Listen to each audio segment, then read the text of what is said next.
Konflik perbatasan antara Thailand dan Kamboja dilaporkan kian memanas, bahkan dampaknya kini meluas ke negara tetangga Laos. Setidaknya 10 peluru artileri nyasar dilaporkan menghantam wilayah Laos, menyebabkan kerusakan fatal pada rumah warga. Insiden ini sontak memicu respons keras dari Republik Demokratik Rakyat Laos atau PDR.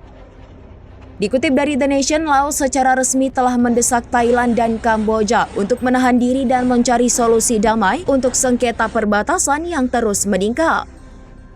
Juru bicara Kementerian Luar Negeri Laos juga menyampaikan keprihatinan mendalam atas situasi yang terjadi antara kedua negara tersebut.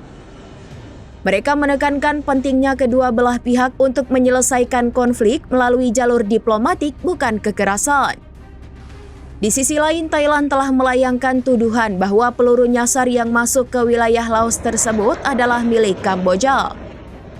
Klaim ini menunjukkan semakin kompleksnya situasi di perbatasan dan potensi eskalasi konflik di kawasan.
Download Tribun X sekarang, menghadirkan lokal menjadi Indonesia.